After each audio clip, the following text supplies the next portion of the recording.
ಯಾವತ್ತಿದೆ ಅಂದ್ರೆ ನಾಳೆ ಇದೆ. ನಾಳೆ ಶಾಲೆ ರಜೆಗಳಲ್ಲಿ ನಾವೇನ್ ಮಾಡ್ತೇವೆ, ಇವತ್ತು ಗುರು ಪೂರ್ಣಿಮೆನ ಆಚರಣೆ ಮಾಡ್ತೇವೆ.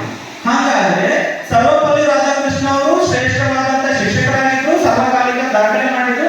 ಹಾಗಾಗಿ ನಾವೇನ್ ಮಾಡ್ತೀವಿ, ಅವರ ಜನ್ಮದಿನವನ್ನ ಶಿಕ್ಷಣ ದಿನಾಚರಣೆ ಆಚರಣೆ ಮಾಡ್ತೀವಿ. ವೇದವ್ಯಾಸರು ಅಂತ ಸಾಧನೆ ಮಾಡಿದ್ರ ಅವ್ರ ಜಯಂತಿಯನ್ನು ನಾವು ಗುರು ಪೂರ್ಣಿಮೆ ಅಂತ ಆಚರಣೆ ಮಾಡಬೇಕು ಅಂತ ಒಂದು ಪ್ರಶ್ನೆ ಬರುತ್ತೆ, ಸರಿನಾ? ಅವ್ರ ಆ ದಿನವನ್ನು ಯಾಕೆ ಆಚರಣೆ ಮಾಡ್ತೀವಿ ಅಂತಂದ್ರೆ ಅವ್ರೊಂದು ಜನನ ಭಿನ್ನದ ಬಗ್ಗೆ ಒಂದಿಷ್ಟು ಹೇಳ್ತೀನಿ. ವೇದವ್ಯಾಸರು ಯಾರಿದ್ರು ಅಂತಂದ್ರೆ ಒಬ್ರು ಪರಾಶರ ಅಂತ ಋಷಿ ಮುನಿದ್ರು. ಅವರು ವೇದವ್ಯಾಸರ ತಂದೆ. ಅವ್ರ ತಾಯಿ ಒಂದು ಮತ್ಸ್ಯಕನ್ಯಾಗಿರೋ ಹೆಸರು ಸತ್ಯಾವತಿ ಅಂತ ಅವ್ರ ಹೆಸರು. ಇವರು ಉತ್ತರ ಪ್ರದೇಶದಲ್ಲಿ ಕಲ್ಪ ಅಂತ ದ್ವೀಪ ಇದೆ. ದ್ವೀಪ ಅಂದ್ರೆ ಸುತ್ತಮುತ್ತ ಮೂರು ಕಡೆ ನೀರಿದ್ರಿಂದ ಮಧ್ಯದಲ್ಲಿ ಭೂಮಿ ಅಂತ ದ್ವೀಪ ಅಂತ ಕರೀತೀವಿ. ಆ ದ್ವೀಪದಲ್ಲಿ ಜನಿಸಿದ್ರು. ಯಾವತ್ತು ಅಂದ್ರೆ ಆಷಾಢ ಮಾಸದ ಹುಣ್ಣಿಮೆ ದಿವಸದಲ್ಲಿ ಜನಿಸಿದ್ರು. ಅವರು ಹುಟ್ಟಿದವರ ಬಣ್ಣ ಕಪ್ಪಿದ ನಾವು ಏನ್ ಕರಿತೀವಿ, ಕೃಷ್ಣ ಅಂತ ಕರಿತೀವಿ. ಹಾಗಾಗಿ ಅವರ ಬಾಲ್ಯದ ಹೆಸರೇನಾಗಿತ್ತು ಅಂದ್ರೆ ಕೃಷ್ಣ ಅಂತ ಆಗಿದೆ. ಅವರೊಂದು ದ್ವೀಪದಲ್ಲಿ ಜನಿಸಿದ್ರು. ಹಾಗಾಗಿ ಅವರನ್ನ ದ್ವೈಪಾಯನ ಅಂತ ಕರೀತಾರೆ. ಎರಡು ಸೇರ ಹೆಸರೇನಾಗಿತ್ತು ಅಂದ್ರೆ ಕೃಷ್ಣ ದ್ವೈಪಾಯನ ಅಂತ ಆಗಿದೆ. ಹೀಗೆ ಅವ್ರ ಹುಟ್ಟ ಹೆಸರು. ಅವರು ಬಾಲ್ಯವನ್ನು ಕಂಡಿಲ್ಲ. ಅತಿ ಕಡಿಮೆ ವಯಸ್ಸಿನಲ್ಲಿ ಸಾಧನೆ ಮಾಡಿ ತಾರುಣ್ಯಾವಸ್ಥೆ ಬಂದಿದ್ದಾರೆ. ಅವ್ರು ಮಾಡಿದಂತ ಸಾಧನೆ ಅಂದ್ರೆ ನಾವಿವತ್ತು ಯಾವ ವೇದಗಳನ್ನ ಅಧ್ಯಯನ ಮಾಡ್ತೀವಿ, ಋಗ್ವೇದ, ಯಜುರ್ವೇದ, ಅಥರ್ವವೇದ, ಸಾಮವೇದ, 4 ವೇದಗಳನ್ನ ಅಧ್ಯಯನ ಮಾಡ್ತೀವಿ. ಈ ವೇದಗಳು ಅಧ್ಯಯನ ಮಾಡೋದಕ್ಕೆ ಅನುಕೂಲ ಆಗಿದೆ ಯಾರಿಂದ ಅಂದ್ರೆ ವೇದವ್ಯಾಸರು. ಅವ್ರು ಏನ್ ಮಾಡ್ತಾರೆ ಅಂದ್ರೆ ಅವರನ್ನ ಭಾಗ ಮಾಡ್ತಾರೆ. ಅಧ್ಯಯನಕ್ಕೆ ಅನುಕೂಲ ಆಗೋ ತರ ಭಾಗ ಮಾಡ್ತಾರೆ. ನಾವೇನ್ ಮಾಡ್ತೀವಿ, ಗಣಿತದಲ್ಲಿ ಒಂದು ವೃತ್ತವನ್ನ ಬರೀತೀವಿ. ವೃತ್ತವನ್ನು ಒಂದು ಭಾಗ ಮಾಡ್ತೀವಿ. ಭಾಗ ಮಾಡೋದಕ್ಕೆ ಏನಂತ ಕರಿತೀವಿ, ವ್ಯಾಸ ಅಂತ ಕರಿತೀವಿ. ಒಂದು ವೃತ್ತವನ್ನ ಭಾಗ ಮಾಡೋದಕ್ಕೆ ವ್ಯಾಸ ಅಂತ ಕರಿತೀವಿ. ಅವರು ವೇದಗಳನ್ನ ಭಾಗ ಮಾಡಿದ್ರು. ಹಾಗಾಗಿ ಹೆಸರೇನಾಯ್ತು, ವೇದವ್ಯಾಸ ಅಂತ ಆಯ್ತು. ಹಾಗಾಗಿ ಅವರು ಅಂತದ್ದು ಏನ್ ಮಾಡಿದ್ರು ಅಂದ್ರೆ, ವೇದಗಳಂದ್ರೆ ಏನು ಅಂತಂದ್ರೆ ವೇದಗಳು ಸಾಕ್ಷಾತ್ ದೇವಾನುದೇವತೆಗಳಿಂದ ಋಷಿ ಮುನಿಗಳಿಗೆ ಬೋಧನೆ ಮಾಡಲ್ಪಟ್ಟಂತ ಆಧ್ಯಾತ್ಮಿಕ ಜ್ಞಾನ. ಭಾರತೀಯ ಹಿಂದೂ ಪರಂಪರೆಯಲ್ಲಿ ಭಾರತೀಯರಾದವರು ಅವರ ಜೀವನ ಕ್ರಮ ಯಾವ ರೀತಿ ಇರಬೇಕು, ಅವರಿಗೆ ಬರುವ ಸಮಸ್ಯೆಗಳಿಗೆ ಪರಿಹಾರಗಳೇನು, ಅವರು ಮುಕ್ತಿಯನ್ನು ಹೊಂದಬೇಕು ಅಂದ್ರೆ ಏನೇನು ಮಾಡಬೇಕು ಅನ್ನೋದೆಲ್ಲ ಈ ವೇದಗಳಲ್ಲಿ. ಈ 4 ವೇದಗಳು ದೇವಾನುದೇವತೆಗಳು ಋಷಿ ಮುನಿಗಳಿಗೆ ಬೋಧನೆ ಮಾಡಿದ್ರು. ಋಷಿ ಮುನಿಗಳು ಅವರ ಶಿಷ್ಯರಿಗೆ ಬೋಧನೆ ಮಾಡ್ತಾ ಇದ್ರು. ಆದ್ರೆ ಅವೆಲ್ಲ ಸರಿಯಾದ ಕ್ರಮದಲ್ಲಿ ಸರಳವಾದ ಭಾಷೆಯಲ್ಲಿ ಇರಲಿಲ್ಲ. ಅದೆಲ್ಲ ಏನಾಯ್ತು ಅಂದ್ರೆ ಸಂಸ್ಕೃತ ಭಾಷೆಯಲ್ಲಿತ್ತು, ಕಠಿಣವಾದಂಥದ್ದು. ಕಠಿಣವಾದ ತಪಸ್ಸು ಅಧ್ಯಾತ್ಮದಿಂದ ಮಾತ್ರ ಅವುಗಳನ್ನು ಅರ್ಥ ಮಾಡ್ಕೊಳ್ಳಿಕ್ಕೆ ಸಾಧ್ಯ ಆಗಿತ್ತು. ಜನಸಾಮಾನ್ಯರಿಗೆ, ಭಾರತೀಯರಿಗೆ, ಹಿಂದೂಗಳಿಗೆ ಅವುಗಳ ಅರ್ಥ ಆಗಬೇಕು ಅನ್ನೋ ಉದ್ದೇಶಕ್ಕೆ ಅವೇನ್ ಮಾಡಿದ್ರು, ಅವುಗಳನ್ನ ಅರ್ಥಪೂರ್ಣವಾಗಿ ಭಾಗ ಮಾಡಿದ್ರು. ಅದರ ಪರಿಣಾಮನೇ ನಾವಿವತ್ತು ಏನ್ ಮಾಡ್ತೀವಿ, ಆ ವೇದಗಳನ್ನ ಅಧ್ಯಯನ ಮಾಡ್ತೀವಿ. ಅವ್ರು ಒಂದ್ ವೇಳೆ ಭಾಗ ಮಾಡ್ತಿರ್ಲಿಲ್ಲ, ನಮಗ್ ಸರಳವಾಗಿ ಅಧ್ಯಯನ ಮಾಡೋದು ಅನುಕೂಲ ಮಾಡಿ ಕೊಡ್ತಾ ಇರಲಿಲ್ಲ ಅಂತಂದ್ರೆ ಇವತ್ತೇ ಭಾರತೀಯ ಜೀವನ ಕ್ರಮ ವ್ಯವಸ್ಥೆ ಇಲ್ಲ, ಈ ವ್ಯವಸ್ಥೆ ಸರಿಯಾಗಿ ಇರ್ತಾ ಇರಲಿಲ್ಲ. ಅದಾದ್ಮೇಲೆ ಇನ್ನೊಂದು ಸಾಧನೆ ಅಂದ್ರೆ 4 ವೇದಗಳ ಜೊತೆ ಇನ್ನೊಂದು ವೇದ ಯಾವ್ದಂದ್ರೆ ಪಂಚಮ ವೇದ ಅಂತ ಕರೀತೀವಿ. ಅದು ಯಾವ್ದಂದ್ರೆ ಮಹಾಭಾರತ. ನಾವಿವಾಗ ಭಗವದ್ಗೀತೆ ಅಧ್ಯಯನ ಮಾಡ್ತೀವಲ್ಲ, ಅದರಿಂದ ಎಲ್ಲ ರಚನೆ ಮಾಡಿದಂಥವ್ರು ಯಾರು ಅಂತಂದ್ರೆ ವೇದವ್ಯಾಸ. ಹಾಗಾಗಿ ಇಷ್ಟೆಲ್ಲ ಸಾಧನೆ ಮಾಡಿದಂತ ಅವರ ಜನ್ಮದಿನವನ್ನ ಅವರನ್ನ ಆದಿಗುರು ಅಂತ ಕರೀತಾರ, ಬ್ರಹ್ಮಋಷಿ ಅಂತ ಕರೀತಾರ. ಅವರನ್ನ ನೆನಪಿಗೋಸ್ಕರ, ಸ್ಮರಣೆ ಮಾಡೋದಕ್ಕೋಸ್ಕರ ನಾವೇನ್ ಮಾಡ್ತೀವಿ, ಅವರ ಜನ್ಮ ದಿನವನ್ನ ಗುರು ಪೂರ್ಣಿಮೆ ಅಂತ ಆಚರಣೆ ಮಾಡ್ತೀವಿ. ಸರಿ, ಒಬ್ಬರೇ ನಾವು ಸಾಧನೆ ಮಾಡೋದು ಅಂತ ನಿಮಗೆ ಪ್ರಶ್ನೆ ಬರುತ್ತೆ. ಗುರು ಪೂರ್ಣಿಮೆ ಅಂತ ಆಚರಣೆ ಮಾಡ್ತೀವಿ, ಅವ್ರು ಆದಿಗುರುಗಳು ಸರಿ, ಒಬ್ಬರೇ ನಮ್ಮ ಸಾಧನೆ ಮಾಡೋದು ಅವಾಗ ಈ ಇಲ್ಲೆಲ್ಲ ಇಷ್ಟೆಲ್ಲ ಫೋಟೋಗಳು ಇರ್ತದೆ, ಇವೆಲ್ಲ ಸಾಧನೆ ಮಾಡೋದು. ಆದ್ರೆ ಮೂಲ ಯಾವಂದ್ರೆ ಅವರು ಅದಕ್ಕೋಸ್ಕರವಾಗಿ ಅವರ ಜನ್ಮದಿನವನ್ನು ಆಚರಣೆ ಮಾಡ್ತೀವಿ. ಇನ್ನೊಬ್ಬರು ಮಹಾನುಷಿ ನಮ್ಮ ಹತ್ರ ಇರೋ, ಅವರನ್ನ ನಾವು ವಾಲ್ಮೀಕಿ ಋಷಿ, ಬ್ರಹ್ಮರ್ಷಿ ವಾಲ್ಮೀಕಿ ಅಂತ ಕರೀತೀವಿ. ಅವರು ರಾಮಾಯಣವನ್ನ ರಚನೆ ಮಾಡಿದ್ರು. ಇವತ್ತು ಭಾರತೀಯರಲ್ಲಿ ಆದರ್ಶವಾದಂತಹ 2 ಮಹಾಕಾವ್ಯಗಳು, ಒಂದು ರಾಮಾಯಣ, ಇನ್ನೊಂದು ಮಹಾಭಾರತ. ರಾಮಾಯಣ ರಚನೆ ಮಾಡಿದಂತವರು ವಾಲ್ಮೀಕಿಯವರು, ಮಹಾಭಾರತ ರಚನೆ ಮಾಡಿದಂತವರು ವೇದವ್ಯಾಸ. ಅದಾದ್ಮೇಲೆ ನಮಗೆ 3 ಸಿದ್ಧಾಂತಗಳು ನಮ್ಮ ಜೀವನಕ್ಕೆ ಅನುಕೂಲ ಆಗ್ತಕ್ಕಂಥದ್ದು. ಒಂದು ದ್ವೈತ ಸಿದ್ಧಾಂತ, ಇನ್ನೊಂದು ಅದ್ವೈತ ಸಿದ್ಧಾಂತ, ಇನ್ನೊಂದು ವಿಶಿಷ್ಟಾದ್ವೈತ ಸಿದ್ಧಾಂತ.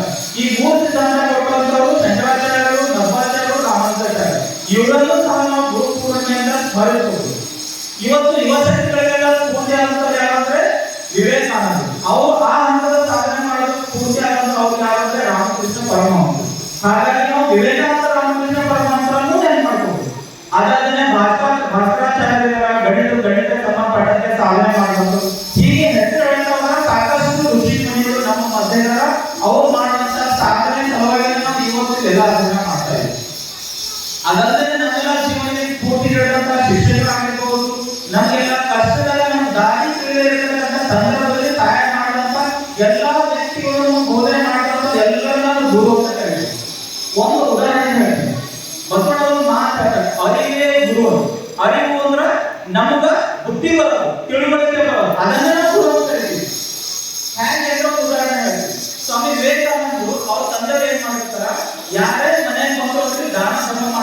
ಗುಣವನ್ನು ಹೊಂದಿರ್ತಾರೆ.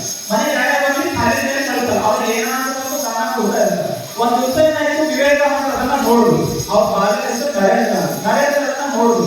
ನೋಡಿದ ತಕ್ಷಣ ಅವ್ರಿಗೆ ಏನಪ್ಪ ನಮ್ಮಪ್ಪ ಬಂದವ್ರಿಗೆಲ್ಲ ದಾನ ಮಾಡ್ತಾರೆ, ಹಿಂಗೆ ದಾನ ಮಾಡಿದ್ರೆ ನನಗೆ ಏನು ಉಳಿತದ, ನಾವೆಲ್ಲ ಯೋಚನೆ ಮಾಡ್ತಿಲ್ಲ. ನಮ್ಮಪ್ಪ ಅಮ್ಮ ಏನು ಅವ್ನ ಆಸ್ತಿ ಮಾಡಿಟ್ಟಿದಾರ, ಮುಂದೆ ನಮ್ಗೆ ಸಿಕ್ಕು ಅಂತ ಯೋಚನೆ ಮಾಡ್ತೀವಿ.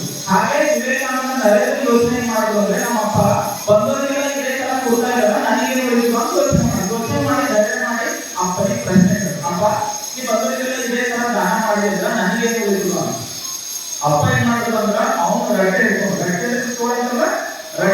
ನಮ್ಗೆಲ್ಲ ರಟ್ಟೆ ಹಿಡ್ಕೊಂಡ್ರೆ ಭಯ. ಈ ಸೌಭಾಗ್ಯ ಯಾಕೆ ಬಂದು ನಿಮ್ಮೆಲ್ಲ ರಟ್ಟೆ ಹಿಡಿದ್ರೆ ಅಷ್ಟೇ ಆಗ್ತದೆ, ಏನ್ ಮಾಡ್ತಾರೋ ಹೊಡಿತಾರೆ. ಅದೇ ತರ ನರೇಂದ್ರನಿಗೂ ಅಂಶೆ ಆಯ್ತು. ರೂಮ್ ಒಳಗೆ ಕರ್ಕೊಂಡು ಏನ್ ಮಾಡ್ತಾರೆ, ತಂದೆಯವರು ಕನ್ನಡಿ ಮುಂದೆ ನಿಲ್ಲಿಸ್ತಾರೆ. ನಿಲ್ಲಿಸಿ ಒಂದು ಮಾತು, ಈ ಶರೀರ ಇದೆಯಲ್ಲ, ಈ ಶರೀರ ನಾನು ನಿಮಗೆ ಕೊಟ್ಟಂತ ಕಾಣಿಕೆ, ಈ ಶರೀರ ಒಳಗೆ ಬುದ್ಧಿ ಇದೆಯಲ್ಲ, ಅದು ನಾನು ನಿಮಗೆ ಕೊಟ್ಟಂತ ಕಾಣಿಕೆ. ಈ ಶರೀರ ಬುದ್ಧಿ ಇಟ್ಕೊಂಡು ನೀವೇನ್ ಸಾಧನೆ ಮಾಡ್ತಿಲ್ಲ, ಅದೇ ನಾನು ಕೊಟ್ಟಂತ ಕಾಣಿಕೆ. ಅವಾಗ ಅವ್ರ ಮನಸ್ಸಲ್ಲಿ ಅರಿಯುತ್ತಾ ಇರ್ತದ, ನಾನು ಮಾಡಬೇಕು, ನನ್ನದು ಸ್ವಂತದಂತಿರೋದೇನಂದ್ರೆ ಈ ದೇಹ, ಈ ಬುದ್ಧಿ, ಈ ತಿಳುವಳಿಕೆ ಮಾತ್ರ. ಆಗ ಅದನ್ನೇ ಅವ್ರೇನ್ ಮಾಡ್ತಾರೆ, ಆಂಜನೇಯ ಒಂದು ಅಲ್ಲಿಂದ ಒಂದು ಜೀವನಕ್ಕೆ ಒಂದು ಬದಲಾವಣೆ ಸಿಗ್ತದ. ಅವರು ನನ್ನಲ್ಲಿ ಆದರ್ಶ ವಿವೇಕಾನಂದ ಬದಲಾವಣೆ ಕಾರಣ ಆಗಿರ್ತಕ್ಕಂಥ ಘಟನೆ ಅದೇ. ನನ್ನ ಆತ್ಮದಲ್ಲಿ ಯಾವುದೋ ತಪ್ಪು ಮಾಡಿದ ತಿಳುವಳಿಕೆ ಇರ್ತದೆ, ಅದನ್ನು ಗುರು ಹಾಗೆ ಅವರಿಗೆ ಗುರು ಅಂತ ಗುರುತಿಸಿದ್ರು. ಸರಿ, ಇಷ್ಟೇ ಜನ ಗುರುಗಳಿಗಾರ ಬೇರೆ ಬೇರೆ ಗುರುಗಳಿಗಾರ ಬರ್ತದೆ. ನಾವೆಲ್ಲ ಏನ್ ಮಾಡ್ತೀವಿ, ಗುರು ಪೂರ್ಣಿಮೆ ಬಂತು ಅಂದ್ರ ನಮ್ದೆಲ್ಲ ಒಂದು ಕುಲ ಗುರುಗಳು ಇರ್ತಾರೆ. ಆಯಾ ಧರ್ಮಕ್ಕನುಸಾರವಾಗಿ, ಆಯಾ ಪಂಥಕ್ಕನುಸಾರವಾಗಿ, ಜಾತಿಗನುಸಾರವಾಗಿ ಗುರುಗಳು ಇರ್ತಾರೆ. ಅವರನ್ನೆಲ್ಲ ನಾವೇನ್ ಮಾಡ್ತೀವಿ, ಗುರು ಪೂರ್ಣಿಮೆ ದಿವಸ ಬೇರೆ ಬೇರೆ ದಿವಸ ಸಮಯ ಮಾಡ್ತೀವಿ, ಅವ್ರನ್ನ ಕರೆದು ಪೂಜೆ ಮಾಡ್ತೀವಿ. ಪೂಜೆ ಮಾಡಿ ಅವ್ರಿಗೆ ಮಾಡ್ತೀವಿ, ಒಂದಿಷ್ಟು ದಕ್ಷಿಣಗಳು ಗುರು ಕಾಣಿಕೆಗಳೆಲ್ಲ ಕೊಡ್ತೀವಿ. ಆ ತರ ಕೊಡೋ ಪದ್ಧತಿ ನಮ್ಮಲ್ಲಿ ನಡ್ಕೊಂಡು ನಾವೆಲ್ಲ ಮನೆಗಳಲ್ಲಿ ಮಾಡ್ತೀವಿ, ಸ್ವಾಮಿಗಳಿಗೆಲ್ಲ ಕರೆದು ಊಟ ಹಾಕ್ತೀವಿ, ಅವ್ರಿಗೆಲ್ಲ ಉಪಚಾರಗಳೆಲ್ಲ ಮಾಡ್ತೀವಿ. ಈ ಪದ್ಧತಿ ನಮ್ಮಲ್ಲಿ ಹಿಂದಿನ ಕಾಲದಿಂದಲೂ ನಡ್ಕೊಂಡು ಬಂದಂತಹ ಪದ್ಧತಿ. ಈ ತರ ಸಾಧನೆ ಮಾಡಿದಂತ ಯಾರೇ ತೆಗೆದುಕೊಂಡ್ರು ಅವರ ಸಾಧನೆ ಹಿಂದೆ ಇರತಕ್ಕಂಥವ್ರು ಗುರುಗಳು. ಛತ್ರಪತಿ ಶಿವಾಜಿ ಮಹಾರಾಜರನ್ನ ತಗೊಂಡ್ರ, ಶಿವಾಜಿ ಮಹಾರಾಜರಿಗೆ ಒಬ್ರು ಶಸ್ತ್ರ ವಿದ್ಯೆಯನ್ನ ಕಲಿಸ್ತಾರೆ, ಇನ್ನೊಬ್ರು ಶಾಸ್ತ್ರ ವಿದ್ಯೆಯನ್ನು ಕಲಿಸ್ತಾರೆ. ಸಮರ್ಥ ರಾಮದಾಸರವರಿಗೆ ಶಾಸ್ತ್ರ ವಿದ್ಯೆಯನ್ನ ಕಲಿಸಿದ್ರ, ಶಸ್ತ್ರ ಯುದ್ಧ ಮಾಡೋ ಕಲೆಯನ್ನ ದಾದಾಜಿ ಕೊಂಡದೇವರು ಅಂತಿದ್ರು, ಅವರಿಂದ ಕಲಿತಾರೆ. ನಾವು ಶ್ರೀರಾಮನ ಗುರುಗಳನ್ನು ಯಾರು ಕರೀತೀವಿ, ವಶಿಷ್ಠ ಮಹರ್ಷಿಗಳು, ವಿಶ್ವಾಮಿತ್ರ ಮಹರ್ಷಿಗಳು, ಅವರಿಬ್ಬರವರಿಗೆ ಗುರುವಿನ ಸ್ಥಾನದಲ್ಲಿಟ್ಟು ಮಾರ್ಗದರ್ಶನ ಮಾಡಿದ್ದಾರೆ. ಇವತ್ತು ನಾವು ರಾಮನ ಆದರ್ಶ ಪುರುಷನ ಪೂಜೆ ಮಾಡ್ತೀವಿ. ಆ ಪೂಜೆ ಮಾಡೋದು ಕಾರಣ ಆಗಿರ್ತಕ್ಕಂಥ ಸಾಧನೆ ಹೀಗಿರ್ತಕ್ಕಂಥ ಗುರುಗಳು ಅವರು. ಅದಾದ ನಂತರ ಮುಂದೆ ಎರಡೇ ಸಾಧಕರು ನೋಡಿದ್ರು, ಅವರೆಲ್ಲ ಹಿಂದೆ ಇರ್ತಕ್ಕಂಥವ್ರು ಗುರುವಾಗಿರ್ತಾರೆ. ಮುಂದೆ ಬರ್ತಕ್ಕಂಥದ್ದು ಏನಿದೆ ಅಂದ್ರೆ, ನಾವು ಗುರುಗಳನ್ನ ಪೂಜೆ ಮಾಡ್ತೀವಿ ಸರಿ, ಗುರುಗಳನ್ನ ಆಚರಣೆ ಮಾಡ್ತೀವಿ ಸರಿ. ಇಲ್ಲಿ ಇನ್ನೊಂದು ಬರ್ತದೆ, ಗುರು ದಕ್ಷಿಣೆ ಅನ್ನೋದು ಬರ್ತದೆ. ಇಲ್ಲಿ ಎರಡು, ಒಂದು ದಾನ ಅಂತದ, ಇನ್ನೊಂದು ದಕ್ಷಿಣೆ. ಈ ಎರಡು ಒಂದೇನಾ ಅಥವಾ ಬೇರೆ ಬೇರೆ? ದಾನ ದಕ್ಷಿಣೆ ಈ ಎರಡು ಒಂದೇನಾ ಬೇರೆ ಬೇರೆ? ಬೇರೆ ಬೇರೆ ಹೆಂಗೆ ಬೇರೆ ಬೇರೆ, ಒಂದೇ ಹೆಂಗೆ ಮಾಡ್ತೀವಿ? ನಾವೇನ್ ಮಾಡ್ತೀವಿ, ದೇವಸ್ಥಾನಕ್ಕೆ ಹೋಗ್ತೀವಿ, ದೇವಸ್ಥಾನ ಮುಂದೆ ಭಿಕ್ಷೆ ಕುಂತಿರ್ತಾರೆ. ಭಿಕ್ಷೆ ಕುಂತಾಗ ಅವ್ರಿಗೆ ಏನ್ ಮಾಡ್ತೀವಿ, 1 ರೂಪಾಯಿ 2 ರೂಪಾಯಿನ ದಾನ ಮಾಡ್ತೀವಿ. ಅವ್ರ ಮಂತ್ರ ಭಾವನೆ ಏನ್ ಬರ್ತದೆ, ಸ್ವಾರ್ಥ ಭಾವನೆ ಬರ್ತದೆ. ಏನೋ ಒಂದು ವಸ್ತುನ ಮಾತ್ರ ಅಲ್ಲ, ಒಂದು ಪದಾರ್ಥ ನಮ್ಮ ಹತ್ರ ಅಲ್ಲ, ಹೆಚ್ಚಾಗಿ ನಮ್ಮಲ್ಲಿ ನಾವೇನ್ ಮಾಡ್ತೀವಿ, ಅದನ್ನ ದಾನ ಮಾಡ್ತೀವಿ. ನಮ್ಮ ಹತ್ರ ಅನ್ನ ಬಹಳಷ್ಟು, ನಾವೇನ್ ಮಾಡ್ತೀವಿ, ಹೆಚ್ಚಾಗಿತ್ತು, ಅದನ್ನ ಏನ್ ಮಾಡ್ತೀವಿ, ದಾನ ಮಾಡ್ತೀವಿ. ದಾನ ಮಾಡೋದ್ರಲ್ಲಿ ಏನ್ ಬರ್ತದೆ ಭಾವನೆ, ಸ್ವಾರ್ಥ ಭಾವನೆ ಬರ್ತದೆ. ಆದ್ರೆ ದೇವಸ್ಥಾನದಲ್ಲಿ ಹೋಗಿ ಏನ್ ಮಾಡ್ತೀವಿ, ಅರ್ಚಕರು ತಟ್ಟೆಯಲ್ಲಿ ದಕ್ಷಿಣ ಹಾಕ್ತೀವಿ. ಅವಾಗ ನಿಮ್ಗೆ ಏನ್ ಭಾವನೆ ಬರ್ತದೆ, ಅವಾಗ ಏನಾದ್ರು ಅಂತೀವಿ, ನಾವು ದೇವರಿಗೆ ಇವತ್ತ ದಕ್ಷಿಣ ಹಾಕಿದ್ವಿ, ನಮ್ಗೆ ಪುಣ್ಯ ಸಿಗ್ತೀವಿ, ಸಾಧ್ಯ ಇಲ್ಲ. ಅದೇ ದಾನ ಮಾಡಿದಾಗ ನಾನು ಇವತ್ತ ಭಿಕ್ಷುಕರಿಗೆ 50 ರೂಪಾಯಿ ದಾನ ಮಾಡಿದ್ದೀನಿ, ನನಗೆ ಪುಣ್ಯ ಸಿಗ್ತದ. ಅನ್ನದಾನ ಮಾಡಿದ್ದೀನಿ, ನನಗೆ ಪುಣ್ಯ ಸಿಗ್ತದ. ಈ ದಾನ ಅನ್ನೋದು ಏನು ಬರ್ತದಲ್ಲ, ಸ್ವಾರ್ಥ ಭಾವನೆ ಬರ್ತದೆ. ನಮ್ಮ ಹತ್ರ ಅದ ಹೆಚ್ಚದ, ನಾವೇನ್ ಮಾಡ್ತೀವಿ, ದಾನ ಮಾಡಿದ್ವಿ. ಅದೇ ದಕ್ಷಿಣೆ ಅಂತ ಬಂತು ಅಂದಾಗ ಅಲ್ಲಿ ಬರ್ತದೆ, ಸಮರ್ಪಣೆ ಭಾವನೆ ಬರ್ತದೆ. ನಾವು ಮನಪೂರ್ವಕವಾಗಿ ನಮ್ಮಂತ ಇರ್ತದನ್ನ ಏನ್ ಮಾಡ್ತೀವಿ, ಸಮರ್ಪಣೆ ಮಾಡ್ತಾ ಇದ್ದೀವಿ.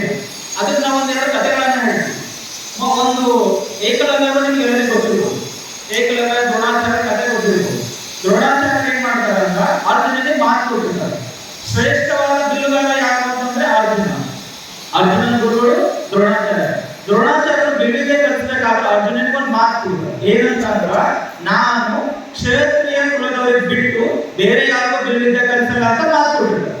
ಅವ್ರ ಹತ್ರ ಬೇಡ ಜನಾಂಗದ ಏಕಲವ್ಯ ಹೋಗಿ ಏನ್ ಮಾಡ್ತಾ ಇದ್ದಾನ ಬಿಲ್ವಿದ್ಯೆ ಕಲಿಬೇಕಂತ ಕಡೆ ಹೋಗಿ, ಆದ್ರೆ ಅವನ ತಿರಸ್ಕಾರ ಮಾಡ್ತಾರೆ. ಯಾಕೆಂದ್ರೆ ನಾನು ಅರ್ಜುನನಿಗೆ ಮಾತು ಕೊಟ್ಟಿದ್ದೀನಿ, ಕ್ಷೇತ್ರ ತೊಂದರೆ ಬಿಟ್ಟು ಬೇರೆ ಯಾರು ನಾನೇನ್ ಮಾಡಲ್ಲ ಬಿಲ್ವಿದ್ಯೆ ಕಲಿಸಲ್ಲ ಅಂತ ಮಾತು ಕೊಟ್ಟಿದ್ದೀನಿ ಅಂತ.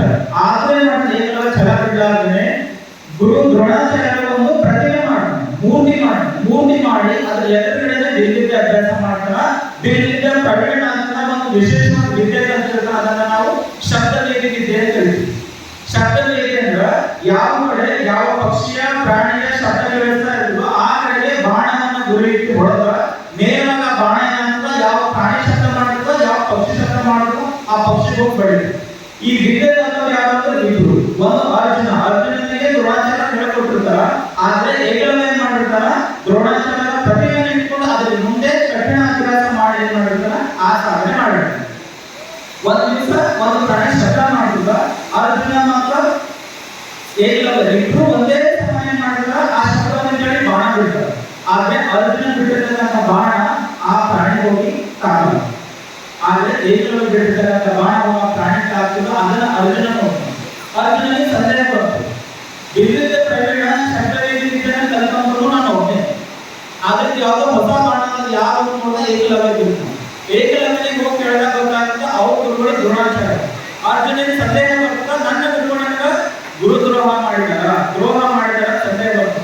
ನೇರವಾಗಿ ಗುರುಗಳ ಹತ್ರ ಹೋಗಿ ಗುರುಗಳೇ ನೀವು ನನಗೆ ಮಾತು ಕೊಟ್ಟಿದ್ರಿ, ಕ್ಷತ್ರಿಯ ಬಿಟ್ಟು ಬೇರೆ ಯಾರು ಬಿಲ್ಬೇಕಂತ ಮಾತು ಕೊಟ್ಟಿದ್ರಿ. ಆದ್ರೆ ಅವನು ಏಕಲವ್ಯ ನನ್ನ ಮಾತಿಗೆ ಬಿದ್ದ ಪ್ರವೀಣ ಆಗಿದ್ದಾನ.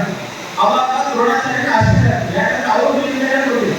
ಅವನು ಪ್ರತಿಮೆ ಮಾಡಿ ಅಭ್ಯಾಸ ಮಾಡ್ತಾ ಇರ್ತಾನೆ. ಅಲ್ಲಿ ಹೋಗಿ ನೋಡಿದಾಗ ಏಕಲವ್ಯ ಅಭ್ಯಾಸ ಮಾಡ್ತಾ ಇರ್ತಾನೆ. ಗುರುಗಳಿಗೆ ಮುಟ್ಟಿದ ತಕ್ಷಣ ಏಕಲವ್ಯ ಬಂದು ಕಾಲಿಗೆ ಮುಟ್ಟಿ ನಮಸ್ಕಾರ ಮಾಡ್ತಾನ. ಅವಾಗ ದ್ರೋಣಾಚಾರ್ಯರಿಗೆ ಖುಷಿ ಆಗ್ತದೆ, ನನ್ನ ಪ್ರತಿಮೆ ಇಟ್ಕೊಂಡು ಈ ಸಾಧನೆ ಮಾಡಿದ್ದಾನೆ. ಒಂದ್ ಕಡೆ ಏನಂತ ಮಾತು ತಿಳ್ಕೊಬೇಕು, ಯಾಕಂದ್ರೆ ಅರ್ಜುನನಿಗೆ ಮಾತು ಕೊಟ್ಟಿದ್ದಾರೆ. ಅವಾಗ ಏನ್ ಮಾಡ್ತಾರ ಏಕಲವ್ಯನಿಗೆ ನನಗೆ ಒಂದು ಗುರುವಾಣಿತೆ ಕೊಡುತ್ತಾರೆ. ಏನ್ ಗುರುವಾಣಿತೆ ಅಂದ್ರ ನಿನ್ನ ಬಲಗೈ ಹೆಬ್ಬೆರಳನ್ನು ಕತ್ತರಿಸಿ ತೋರಿಸ್ತೇವೆ. ಬಲಗೈ ಹೆಬ್ಬೆರಳು ತೋರಿಸ್ತಾರ ಅಂದ್ರ ಬಾಣ ಹೊಡಿಬೇಕು ಅಂದ್ರೆ ಹೆಬ್ಬೆರಳು ತೋರಿಸ್ಕೊಂಡು ಎರಡನ್ನ ಹಿಡಿದುಕೊಂಡಿದ್ದಾರೆ ಬಾಣ. ಹಾಗಾಗಿ ಬಲಗೈ ಹೆಬ್ಬೆರಳು ಕೊಟ್ರ ಅವ ಬಾಣ ಹೊಡಿಲಿಕ್ಕೆ ಆಗಲ್ಲ. ಹಾಗಾಗಿ ಅರ್ಜುನನೇ ಶ್ರೇಷ್ಠ ಗುರುವಾದ ಅಂತ ಅವ್ರೇನ್ ಮಾಡ್ತಾರ, ನಿನ್ನ ಬಲಗೈ ಹೆಬ್ಬೆರಳು ಕೊಡುವಾಗ ಗುರುಗಳೇ ಹೇಳಿದ ಆಜ್ಞೆ ಅಂತ ಹೇಳಿ ಹಿಂದೊಂದು ಯೋಚನೆ ಮಾಡುವಾಗ ಏನ್ ಮಾಡ್ತಾರ, ಬಲಗೈ ಹೆಬ್ಬೆರಳನ್ನು ಕತ್ತರಿಸಿ ಹುಡುಕ್ತಾರೆ. ಅದು ಗುರುಕಾಣಿಕೆಯನ್ನ ಸಮರ್ಪಣೆ. ಅವನು ಯೋಚನೆ ಮಾಡಿ ಗುರುಕಾಣಿಕೆಯನ್ನ ಸಮರ್ಪಣೆ ಮಾಡಿ. ಇನ್ನೊಂದು ಉದಾಹರಣೆ ಕೊಡ್ತೀನಿ. ಕಾಂಬೋಡಿಯಾ ಅನ್ನೋ ದೇಶ, ಬೇರೆ ಕಾಂಬೋಡಿಯಾ ದೇಶ, ಆ ದೇಶದಲ್ಲಿ ಕಪ್ಪು ಜನತೊಬ್ಬ ರಾಜ ಆಳ್ವಿಕೆ ಮಾಡಿದ್ದಾರೆ. ಆ ದೇಶವನ್ನು ಹೆಂಗಿತ್ತು ಅಂದ್ರೆ ಒಂದು ದ್ವೀಪ ಇತ್ತು, ಅಲ್ಲಿ ಅನಾಗರಿಕರಾಗಿತ್ತು. ನಮ್ಮ ಆದಿಮಾನ ಮಾತ್ರ ಆ ರೀತಿ ಅದು ಜೀವನ ಕ್ರಮ ಗೊತ್ತಿರಲಿಲ್ಲ, ಜೀವನ ವಿಧಾನ ಗೊತ್ತಿರಲಿಲ್ಲ. ಅವನೇನ್ ಮಾಡ್ತಾನ, ಅವ್ರ ಗುರುಗಳಿಂದ ವಿದ್ಯೆ ಪಡೆದ ನಂತರ ಗುರುಗಳು ಏನ್ ಮಾಡ್ತಾರ, ಆ ದಿಕ್ಕಿನ ಕಡೆ ಕೈ ಮಾಡ್ತಾರೆ, ಸಮುದ್ರದ ಕಡೆ ಕೈ ಮಾಡ್ತಾರೆ. ಅವಾಗ ಕಪ್ಪು ಏನ್ ಮಾಡ್ತಾನ ಅಂದ್ರೆ ಯಾವ ದಿಕ್ಕಿನ ಕಡೆ ಗುರುಗಳು ಕೈ ಮಾಡಿದ ಆ ದಿಕ್ಕಿನ ಕಡೆ ಹೋಗ್ತಾನ. ಸಮುದ್ರ ಇಲ್ಲಿ ಹೋದ ನಂತರ ಅವನಿಗೆ ಪ್ರದೇಶ ಸಿಕ್ಕಿಲ್ಲ, ಅಲ್ಲಿರ್ತಕ್ಕಂಥ ಜನಗಳೆಲ್ಲ ಅನಾಗರಿಕರಾಗಿರ್ತಾರೆ. ಅವನೇನ್ ಮಾಡ್ತಾನ, ಗುರುಗಳ ಆದೇಶ ಆಗಿದೆ ಅಂತ ಅಲ್ಲಿರ್ತಕ್ಕಂಥ ಜನತೆಗಳ ಒಂದು ಶಿಕ್ಷಣ ಕೊಡ್ತಾನ, ಒಂದು ಸಂಸ್ಕೃತಿ ಕಲಿಸ್ತಾನ. ಆ ಒಂದು ಪ್ರದೇಶದ ಒಂದು ಕಾಂಬೋಡಿಯಾ ಅಂತ ದೇಶ. ಆ ಕಾಂಬೋಡಿಯಾ ದೇಶದಲ್ಲಿ ಜಗತ್ತಿನ ಅತಿ ದೊಡ್ಡ ಹಿಂದೂ ದೇವಾಲಯ ಎಲ್ಲಾದ್ರೂ ಕಾಂಬೋಡಿಯಾ ದೇಶದಾಗ. ಭಾರತ ಬಿಟ್ಟು ಒಂದು ಒಳ್ಳೆ ಸಂಸ್ಕೃತಿ ಎಲ್ಲಾದ್ರೂ ಕಾಂಬೋಡಿಯಾ ದೇಶದಾಗ. ಆ ಸಂಸ್ಕೃತಿಯ ರಚನೆ ಆಗಲು ಕಾರಣ ಅಂದ್ರೆ ಗುರುಗಳ ಆದೇಶ.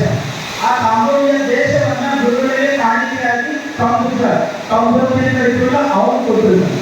ಅದು ಅವನು ಕೊಟ್ಟಂತ ಗುರು ಕಾಣಿಕೆ. ಅದಲ್ಲದೆ ಛತ್ರಪತಿ ಶಿವಾಜಿ ಮಹಾರಾಜರ ಗುರುಗಳಾದಂತ ಸಮರ್ಥ ರಾಮದಾಸರು ಅಂತಾರೆ ಶಿವಾಜಿ ಮಹಾರಾಜರ ಆಸ್ಥಾನದಲ್ಲಿ ದರ್ಬಾರದಲ್ಲಿ ಬಂದಾಗ ಅವರಿಗೆ ನೋಡಿದ ತಕ್ಷಣ ಎದುರಿಗೆ ಅನಿಸಿದ್ರೆ ಯಾರೋ ದುಷ್ಟಿಗಳು ಬಂದಿದ್ದಾರೆ. ಶಿವಾಜಿ ಮಹಾರಾಜರು ಅವರ ನೋಡಿದ ತಕ್ಷಣ ಹೋಗಿ ಪಾದಗಳಲ್ಲಿ ನಮಸ್ಕಾರ ಮಾಡಿದಾರ. ಅವರನ್ನ ಒಳಗಡೆ ಕರ್ಕೊಂಡು ಗುರು ಪೂಜೆ ಮಾಡ್ತಾರೆ. ಅದೇ ಪಾದಗಳೆಲ್ಲ ಪೂಜೆ ಮಾಡಿ ನಮಸ್ಕರಿಸ್ತಾರೆ. ಅವರೆಲ್ಲರೂ ಆಶ್ಚರ್ಯರಾಗಿ ಯಾರು ಇಂಥವ್ರಿಗೆ ಕರ್ಕೊಂಡು ಶಿವಾಜಿ ಮಹಾರಾಜರು ಪೂಜೆ ಮಾಡ್ತಾ ಇದ್ದಾರೆ. ಅವಾಗ ಗೊತ್ತಾಗ್ತದ ಇವರು ಶಿವಾಜಿ ಮಹಾರಾಜರ ಗುರುಗಳು. ಅವಾಗ ಗುರುಗಳು ಏನ್ ಮಾಡ್ತಾರ, ಶಿವಾಜಿ ಅವರಿಗೆ ನೀನಲ್ಲಿ ಏನಾದ್ರೂ ಗುರುಕಾಣಿಕೆ ಕೊಡ್ಬೇಕಲ್ಲ ಅಂತ ಹೇಳ್ತಾರೆ. ಶಿವಾಜಿ ಮಹಾರಾಜರು ಏನ್ ಗುರುಕಾಣಿಕೆ ಬೇಕು ಅಂದ್ರೆ ಅವಾಗ ಸಮರ್ಥ ರಾಮದಾಸರು ಉತ್ತರ ಕೊಡ್ತಾರ, ಇಡೀ ಸಾಮ್ರಾಜ್ಯವನ್ನೆಲ್ಲ ನನ್ನ ಜೋಡಿಗೆ ಹಾಕಂತ. ನಾವು ಯಾರಾದ್ರೂ ನಮ್ಮ ಜೋಬಲ್ಲಿ ₹1 ಮುಂದೆ ತಿಂಗಳು ಯೋಚನೆ ಮಾಡ್ತೀವಿ,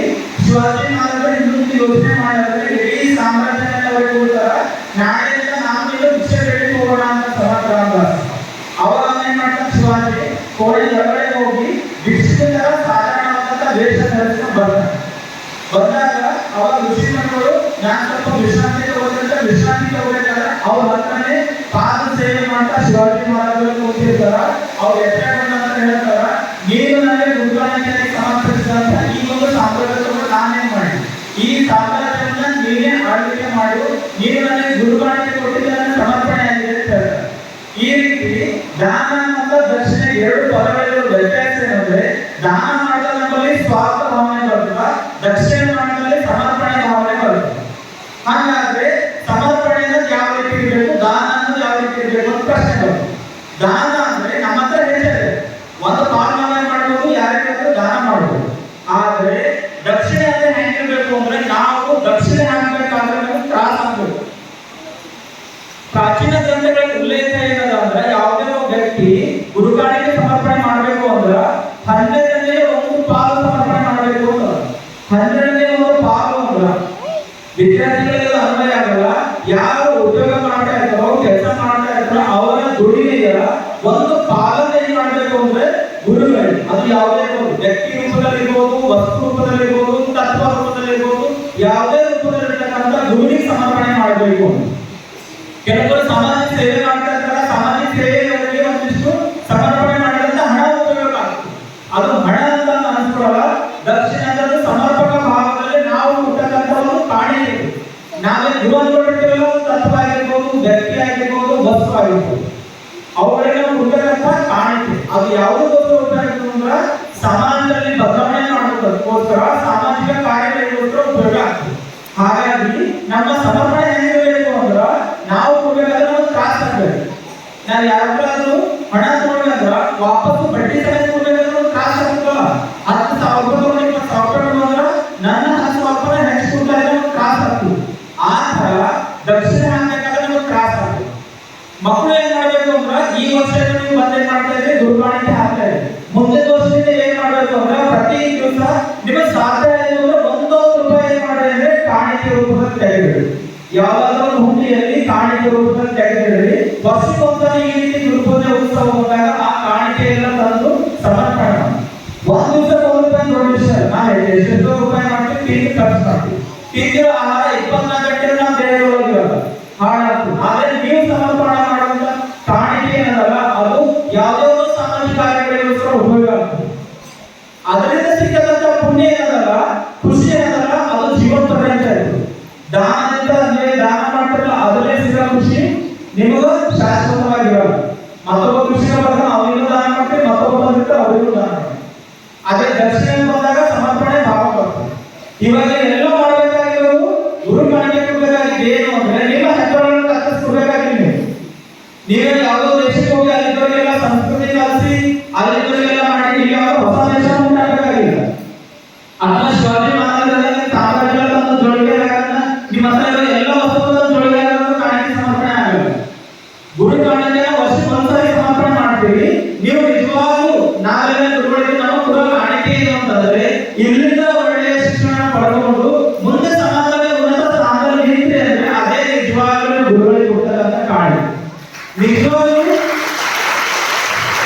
ಉನ್ನತ ಹಂತಕ್ಕೆ ಹೋದ್ರೆ ಅಂದ್ರೆ ಖುಷಿ ಪಡೋದಿದ್ರೆ, ಒಂದು ನಿಮ್ಮ ತಂದೆ ತಾಯಿಗಳು ನನ್ನ ಮಗ ಉನ್ನತ ಸ್ಥಾನಕ್ಕೆ ಹೋಗಿದ್ದಾನೆ, ಇನ್ನೊಂದು ಯಾರಾದ್ರೂ ವ್ಯಕ್ತಿ ನಿಮ್ಮ ಹೇಳಿದ್ರೆ ಖುಷಿ ಪಡೋದಂದ್ರೆ ನಿಮ್ಮ ಗುರುಗಳು ಮಾತ್ರ. ಯಾಕೆಂದ್ರೆ ತಂದೆ ತಾಯಿಗಳನ್ನು ಬರೀ ಜನ್ಮ ಕೊಡ್ತಾರೆ, ನಮಗೊಂದಿಷ್ಟು ತಿಳುವಳಿಕೆ ಬುದ್ಧಿ ಕೊಡ್ತಾರೆ. ಆದ್ರೆ ಪರಿಪೂರ್ಣವಾಗಿ ಪೂರ್ತಿ ಒಬ್ಬ ವಿದ್ಯಾರ್ಥಿಯ, ಒಬ್ಬ ಶಿಕ್ಷಣ ಪೂರ್ತಿ ಪರಿಪೂರ್ಣ ವ್ಯಕ್ತಿತ್ವ ಜೀವನ ನಿರ್ಮಾಣ ಮಾಡ್ತಕ್ಕಂಥವ್ರು ಯಾರು ಅಂತಂದ್ರೆ ಶಿಕ್ಷಕರು, ಗುರುಗಳ ಮಾತ್ರ. ಒಂದು ವರ್ಗಕೋಣೆಯಲ್ಲಿ ಇಡೀ ದೇಶದ ಭವಿಷ್ಯ ಇರುತ್ತೆ ಅಂತ ಹೇಳ್ತಾರೆ. ಯಾಕಂದ್ರೆ ಆ ವರ್ಗಕೋಣೆಯಲ್ಲಿ ಒಬ್ಬರು ಜಿಲ್ಲಾಧಿಕಾರಿ ಆಗಿ ಆಗ್ಬೋದು, ಒಬ್ಬ ಪ್ರಧಾನಮಂತ್ರಿ ಆಗ್ಬೋದು, ಒಬ್ಬ ಮುಖ್ಯಮಂತ್ರಿ ಆಗ್ಬೋದು, ಒಬ್ಬ ಕಳ್ಳನ ಆಗ್ಬೋದು, ಒಬ್ಬ ಸುಳ್ಳನ ಆಗ್ಬೋದು, ಒಬ್ಬ ಮೋಸಗಾರನ ಆಗ್ಬೋದು. ಅವ್ರು ಕೊಡ್ತಕ್ಕಂಥ ಶಿಕ್ಷಣ ಗುರುಗಳು ಕೂಡ ಶಿಕ್ಷಣದಲ್ಲಿ ಯಾವುದೇ ರೀತಿ ತಪ್ಪುಗಳಿಲ್ಲ. ಅದನ್ನು ಸ್ವೀಕಾರ ಮಾಡೋ ಭಾವನೆಯಲ್ಲಿ ಹಲವಾರು ಲೋಪದೋಷಗಳಿರ್ತವೆ. ಅದೇ ಶಿಕ್ಷಕರಿಗೆ ಏನು ತಿಳಿಸ್ತಾರಲ್ಲ ವಿಷಯಗಳು, ಅವುಗಳನ್ನ ಗಮನದಲ್ಲಿಟ್ಟು ಅವ್ರು ಹೇಳೋದು ನಿಂತಲ್ಲ. ನಮಗೇನೋ ಸ್ಯಾಲರಿ ಕೊಡ್ತಾರ ಅಂತ ನಾವು ಅದಕ್ಕೆ ಬಂದು ಬೋಧನೆ ಮಾಡಿದ್ರೆ ನನ್ನ ಉದ್ದೇಶ ಏನು ಅಂದ್ರೆ, ಈ ಮಕ್ಕಳು ಏನಾಗಬೇಕು ಅಂದ್ರೆ ಮುಂದೆ ಸಮಾಜಕ್ಕೆ ಯಾವುದೇ ರೀತಿ ಕಂಟಕ ಆಗಬಾರ್ದು. ಯಾರಾದ್ರೂ ನೀವು ಎಲ್ಲರೂ ಕರ್ಕೊಂಡು ಸಿಕ್ಕಿದಾಗ ಕೇಳೋದು ಎರಡನೇ ಮಾತು, ನೀ ಶಾಲೆ ಕಲ್ತಿಲ್ಲ, ನೀನು ಕಲಿತು ಯಾರಿದ್ದಾರ. ಎರಡನೇ ಮಾತು, ಯಾರ ಮಗ ಐತಿ ಅಥವಾ ಯಾರ ಮಗ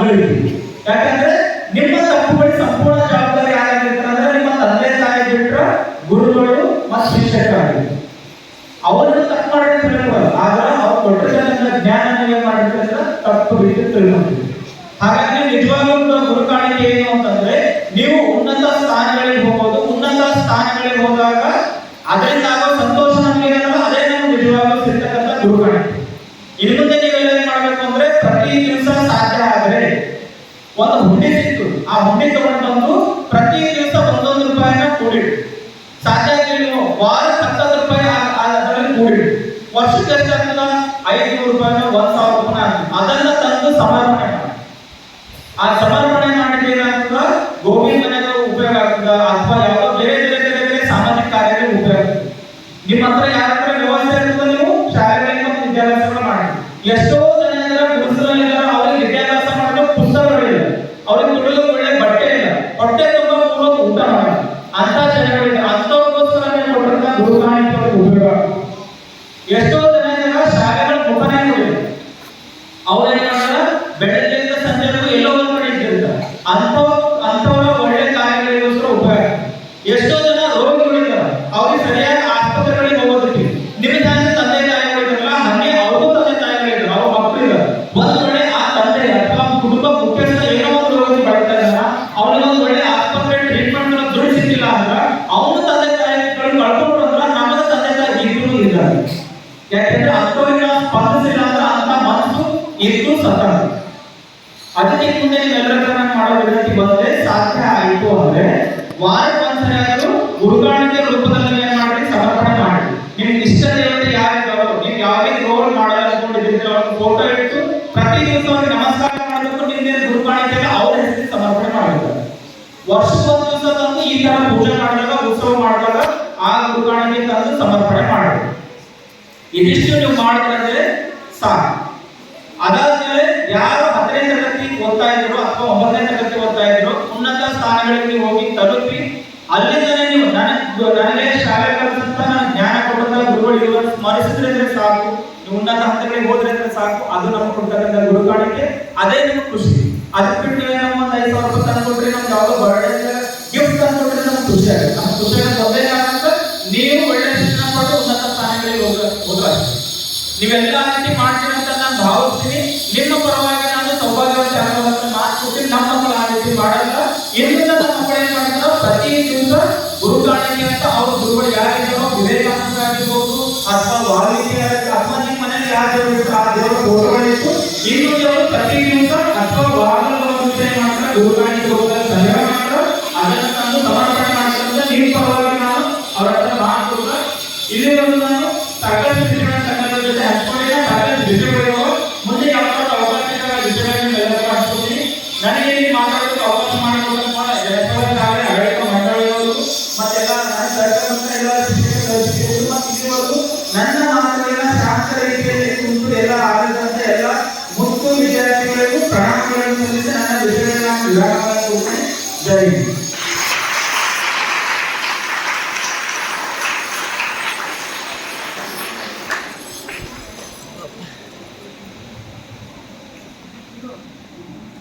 ಇಲ್ಲಿವರೆಗೆ ಗುರುವಿನ ಮಹತ್ವ, ಗುರುವಿನ ಮಹಿಮೆಯನ್ನ ಹಲವಾರು ಕಥೆಗಳು, ಉದಾಹರಣೆಗಳ ಮೂಲಕ ನಮಗೆಲ್ಲರಿಗೂ ಅಮೃತ ಸಾಲಿನ ಉಳಿಸುವಂತಹ ಬಸವರಾಜ ಶ್ರೀಯವರಿಗೆ ತುಂಬ ಹೃದಯ ಧನ್ಯವಾದಗಳು.